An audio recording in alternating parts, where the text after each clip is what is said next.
तरफ देखता है और बिना किसी जल्दबाजी के स्टेयरवेल की तरफ चल पड़ता है। Direction 3rd floor. Control room में मौजूद हर इंसान सांस रोक लेता है। आखिर मछली कांटे पर फंस गई थी। प्रोफेसर चेस बिल्कुल स्टेडी कदमों से चल रहा था। रिलैक्स्ड पोस्चर, जैसे कोई रीडर बुक पढ़कर थक गया हो और ऊपर सीनरी बदलने जा रहा हो। स्टेप बाय स्टेप वो सीढ़ियां चढ़ता है और 2nd और 3rd फ्लोर के बीच के मोड़ पर गायब हो जाता है। फिर 3rd फ्लोर स्टेयरवेल फील्ड पर दोबारा दिखाई देता है। वो 3rd फ्लोर पर पहुंचता है, सेक्शन सी रीडिंग एरिया और स्टोरेज जोन के जंक्शन पर। क्लियरेंस प्लान के मुताबिक ये पूरा एरिया खाली होना चाहिए था। प्रोफेसर चेस वहीं रुक जाता है और आसपास देखता है। उसकी आंखें खाली कॉरिडोर पर घूमती हैं। चेहरे पर वही जेंटल स्कॉलर वाला एक्सप्रेशन था, लेकिन आंखें बाज जैसी तेज। वो एनवायरनमेंट कंफर्म कर रहा था कि ये सेफ ड्रॉप पॉइंट है, कोई सेफ दिखने वाला ट्रैप नहीं। कंट्रोल रूम में मौत जैसी खामोशी थी। हर किसी की मुट्ठियां बंधी हुई थीं। डर ऐसा कि कोई छोटी सी आवाज भी स्क्रीन वाले आदमी को अलर्ट ना कर दे। टाइम जैसे खींच गया था। हर सेकंड एक सेंचुरी जैसा लग रहा था।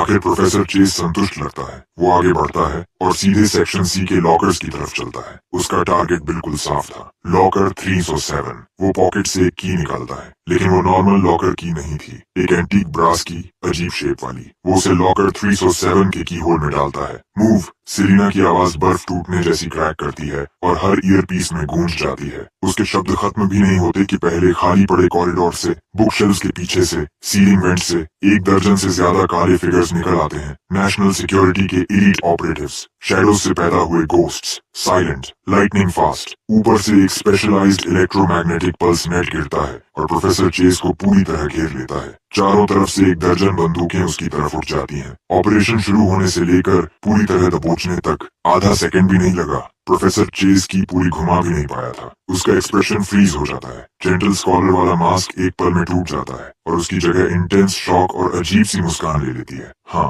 वो मुस्कुरा रहा था। दर्जनों गन सिर पर होने के बावजूद वो मुस्कुरा रहा था। प्रोफेसर चेस, आप गिरफ्तार हैं। प्रोफेसर चेस उसकी तरफ देखता तक नहीं। उसकी नजर सबको पार करके सीधे मेरे चेहरे पर आ टिकती है। उसकी आंखें अजीब थीं, न गुस्सा न डर, सिर्फ प्लेफुल अप्रिशिएशन, जैसे कोई हंटर अपने प्रे को देख रहा हो। तो तुम वही कस्टम्स ऑफिसर हो। रॉ स्टोन्स को तुमने पहचान लिया था। इम्प्रेसिव, इसकी उम्मीद नहीं थी। गेट कीपर्स के अलावा अभी भी तुम्हारी जैसी आंखें बची हैं। लगता है आर्क की इंटेलिजेंस अपडेट करनी पड़ेगी। उसे ले जाओ। 2 ऑपरेटिव्स आगे बढ़ते हैं और उसके हाथों में स्पेशलाइज्ड हैंडकफ्स लगा देते हैं। दूसरी टीम बॉडी सर्च शुरू करती है और लॉकर 307 खोलती है। उसके पास जो मिलता है वो बेहद सिंपल था। वॉलेट, कुछ बैंक कार्ड्स, कैश, सबसे पुराना नोकिया फोन जिसमें स्मार्ट फीचर्स तक नहीं, और वो जर्मन कॉपी ऑफ फॉस्ट। ना वेपन, ना पॉइजन, ना कोड बुक। किसी एजेंट के लिए हद से ज्यादा क्लीन। जैसे ही प्रोफेसर चेस मुझे क्रॉस करके